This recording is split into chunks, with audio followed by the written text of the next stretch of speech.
Okey, selamat datang ke sesi kupasan kita kali ni. Hari ni, kita nak sembang pasal satu benda yang sangat penting tapi jujurnya jarang orang perasan di sebalik Rancangan Pendidikan Malaysia 2026-2035.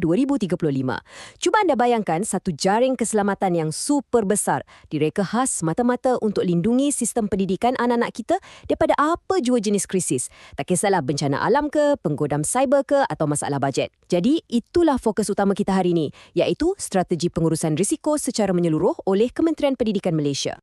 Untuk kita betul-betul faham kenapa perisai ni dibina, kita kena tengok pada saiz dia dulu.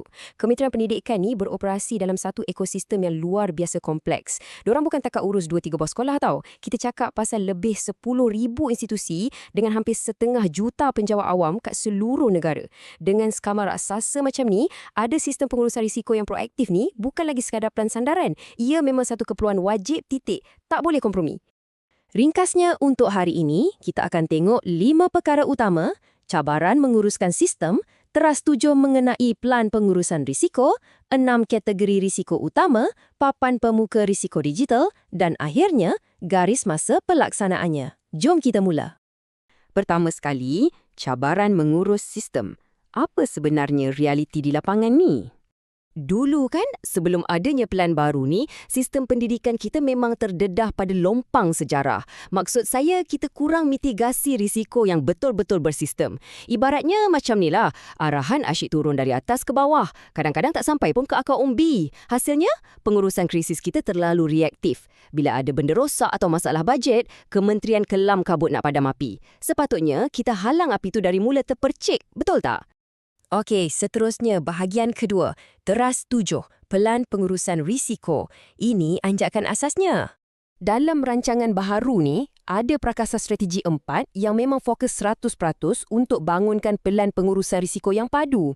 Benda ni penting supaya ia bukan sekadar jadi kertas kerja cantik atas meja, tapi jadi satu budaya kerja baharu untuk semua warga pendidikan. Objektif dia agak mudah, tapi impaknya, wow! Plan ni bertindak sebagai pelindung mutlak kementerian. Dengan kenal pasti ancaman awal-awal, kementerian boleh lindungi bajet, pastikan tak ada orang langgar undang-undang, tepis ancaman cyber dan yang paling kritikal, menjamin sekolah tak ditutup atau terganggu. Ia terus ubah cara fikir daripada menunggu masalah kepada mencegah masalah. Jadi, macam mana nak bina kubu ni? KPM buat 3 langkah asas je. Nombor 1, diorang petakkan habis-habisan semua potensi bahaya dari sekolah kampung sampailah ke Putrajaya. Nombor 2, latih dan wujudkan unit risiko yang betul-betul cekap. Dan nombor 3, keluarkan satu buku panduan rasmi supaya semua pihak ada satu rujukan yang seragam. Tak adalah nanti masing-masing buat cara sendiri kan? Masuk bab ketiga. 6 kategori risiko utama. Apa benda yang dipantau tu? Ini dia 6 tonggak ancaman tu. Kewangan, operasi, teknologi, reputasi, keselamatan dan bencana. Sekarang, setiap sekolah dan pejabat pendidikan memang diwajibkan untuk lapor 6 perkara ni secara aktif. Tak kisahlah kalau ada isu ketirisan duit, sistem pelayan rosak, isu keselamatan murid ataupun tiba-tiba ada amaran baji kilat, semuanya diletakkan di bawah radar yang sangat-sangat ketat. Tiada kompromi lagi.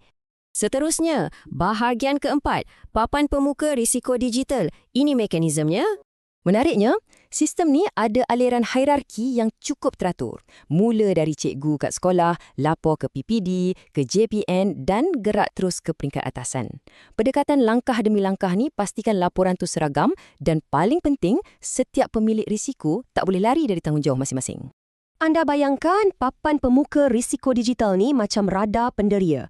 Menjelang 2029 nanti, data krisis dari sekolah yang paling jauh sekalipun boleh naik amaran merah kat meja pembuat keputusan secara langsung. Maknanya, petanda-petanda bahaya ni boleh dikesan digital dari awal. Boleh potong terus masalah tu sebelum ia merebak. Canggih kan? Akhir sekali, bahagian kelima, kita tengok garis masa pelaksanaan KPM. Benda besar ni makan masa sedekat nak dilengkapkan. Fasa 1, diorang susun strategi, kumpul data dan buat panduan. Fasa 2, barulah diorang roll out sikit-sikit ke negeri dan sekolah. Dan di fasa 3, menjelang 2035, diorang sasarkan minda mencegah risiko ni dah betul-betul sebati dalam DNA sistem pendidikan negara. Okey, sebelum kita habis, saya nak anda fikirkan soalan ni. Macam mana kerangka pengurusan risiko ni jamin anak-anak kita terus belajar walau apa pun yang berlaku? Topik ni memang kedengaran macam kerja orang pejabat yang bosan.